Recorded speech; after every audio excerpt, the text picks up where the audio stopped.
In this video, I'm going to be giving you an update on the TTArtisan 50mm f2, but in silver. Roll titles.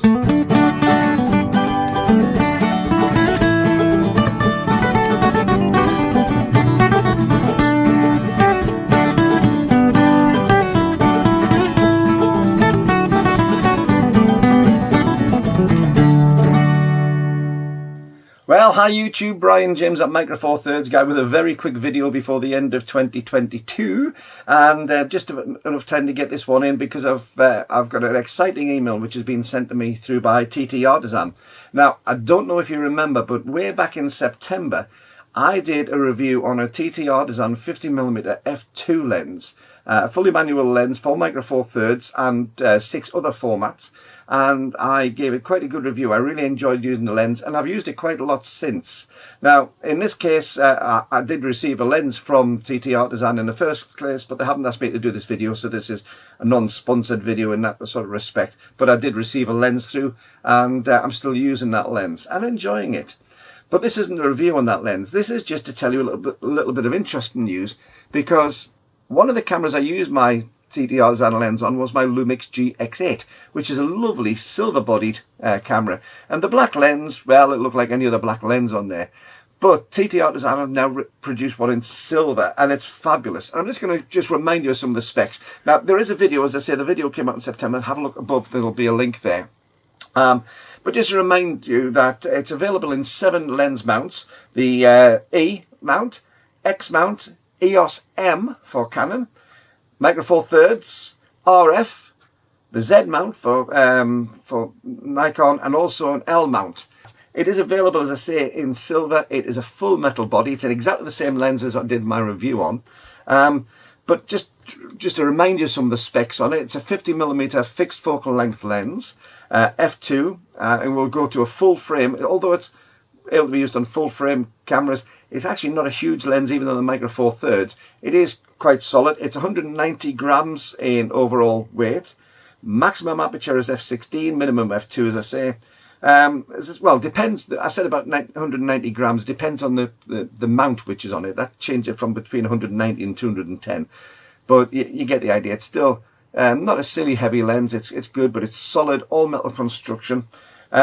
Field of view on full frame is 45 degrees. On APS-C is 32 degrees, and obviously it's 22.5 degrees if it's on Micro Four Thirds.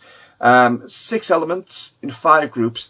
And I know I keep on saying about elements in groups, and nobody gives a damn about it really, but some people, I presume, do. But one of the things I do like about a prime lens, it means that you've got a really nice compact lens layout and a really clean lens layout. There's no movements, not having to do any compromises. So I'll put the diagram up in a second as I'm talking, you'll be able to see the lens layout, but it really does mean that you've got a very, very straightforward lens, which will give excellent quality. And this lens, when I tested it in September, I was really stunned. It is pin sharp.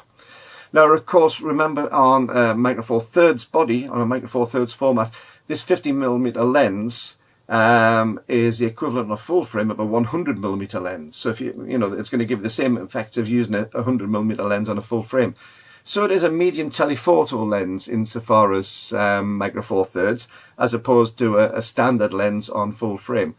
But that's not a problem for me. It's a really good focal length to use if you want something with a little bit of extra reach and pin sharp focusing and pin sharp results. But also, being f2 is quite a nice open lens at that. Price, I think, is round about £70–75 UK. You can get it for. There is a link which I'll put onto the TTArtisan website below. But this is really looking nice because it's a nice silver, it's a matte silver finish.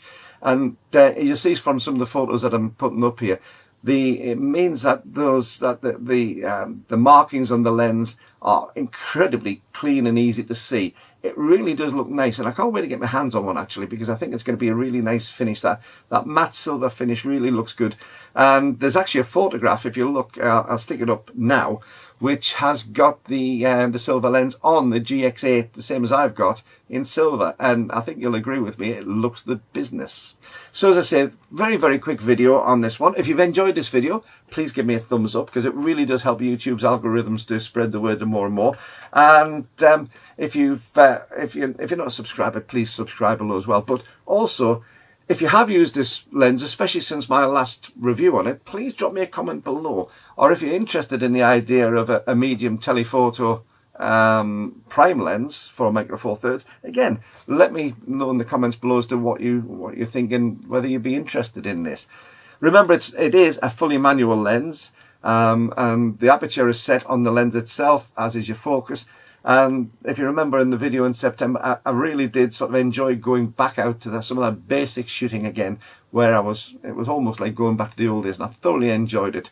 If you're a video maker and you're wanting something as a longer lens, this really is good, because it being fully manual and having a nice manual adjustment on the autofocus, then it really is a good one for setting and making sure that your focus stays pin sharp, but on a medium telephoto. But as I say, let me know below. If I don't see you before, have a good new year. I'm looking forward to seeing you in 2023. But until then, keep on taking your camera out, keep on taking your photographs, and keep on having fun with your photography. See you next year. Bye-bye.